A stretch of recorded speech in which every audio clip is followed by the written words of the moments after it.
In this video I will review the famous Atomos Ninja V and I will run through the main settings that every video maker should know. Also, I will bust few myths and misunderstandings around this external monitor. Stay tuned.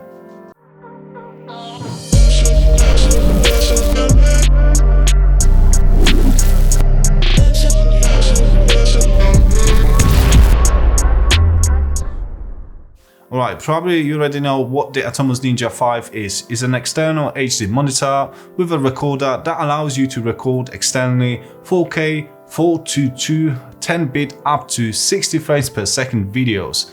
You will find in the box obviously your recorder, power cables with plugs and the main supplies adapter, which basically allows you to use the monitor without the need for an extra battery, and a hard drive disk caddy. This caddy, although sticking out when plugged into your monitor, allows you to use a third-party SSDs, which are much cheaper than the original Atomos Underbirds hard drives which do not hang out from your Ninja V.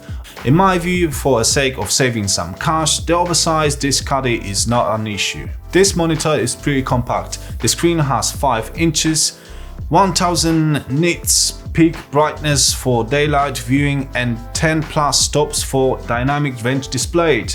Such size, I believe, is spot on.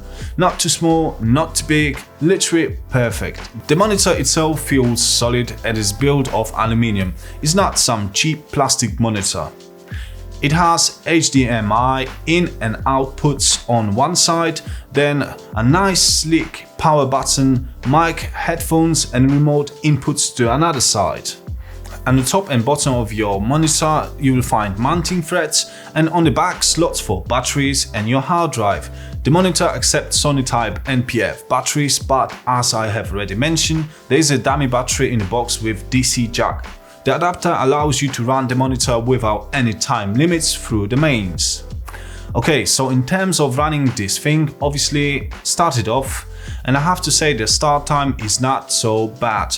Once it's running, you can hear the fans, but it is not a deal breaker, to be honest. In terms of the setup, the use of Atmos is pretty straightforward. The monitor shows the real life view plus some menu tabs around with basic information such as your current record settings.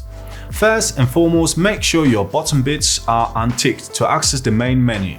Click on this purple tab in the bottom right corner and let's start from the input tab. Here you can find many options to improve your video processing and essentially your workflow. The interesting tab is the legalize options that when you have it on, your log footage will be more than less correctly processed. This is great for Premiere Pro and Final Cut users as your footage recorded through the Atomos would be correctly prepared. Not a big deal for Resolve users, but this is definitely a topic for another video. Make a note that by switching off the HDR log options, the video will be exactly recorded as straight into your SD card. What I would recommend to check Gerald's Undone videos where he explains those bits in more details, link in the description below. In Output tab, you can select how the video will look like when streaming out from the monitor. Obviously there is nothing plugged into my monitor right now, so let's skip it for now. In the Record tab, you can see your remaining space of your hard drive, and probably the most important bit here is that you can select the codec type. This is a big one for Canon R6 and R5 users, as those cameras record with those ridiculous codecs that kills your computer. Literally without making proxies, you cannot even review them. That's ridiculous. What Atomos Ninja V does, it gives you an option to record your videos in, let's say, ProRes, and such file will be nice and smooth when editing. You can even choose the quality of the codec. Probably no need for highest quality for YouTube videos, but I will leave that with you. In the File tab, you can choose scenes, things like that, but to be honest, there is no need to touch a thing in this section in most cases. In Meters tab, pay close attention to which line has record option selected. The order is from left to right, so too many record ticked can result in no audio recorded. It happened to me before.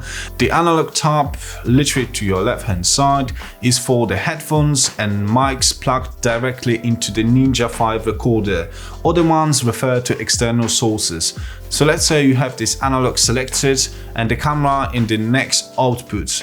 So basically your audio from the camera won't be recorded. Safest option is when using a microphone plugged directly into your camera is to have a selected just the first output line after the analog and obviously analog switched off. Hopefully it's not too confusing. Make a note, in audio tab you can only monitor a microphone connected directly to the Atmos. But the audio level is relevant to audio recorded through the camera. Some cameras models create the audio delay on the footage recorded through the Atmos. Let's say when using Sony cameras, there is usually 2 frames delay. So what you need to do is to select 2+ frames on Atmos to in-sync correct audio. In media, you can see your device plugged in. You can even format your hard drive from here. I will skip a timecode tab for now. In date, obviously you can set up date and time. In battery, you can see your battery life. Atomos X is for the Android hard drives plugged into your monitor. And in info tab, you can see your latest firmware. What I could suggest, make sure your firmware is always up to date, as Atomos always provides many improvements each time when the firmware comes up. Okay, so now let's jump to the main monitor view and select this yellow monitor tab.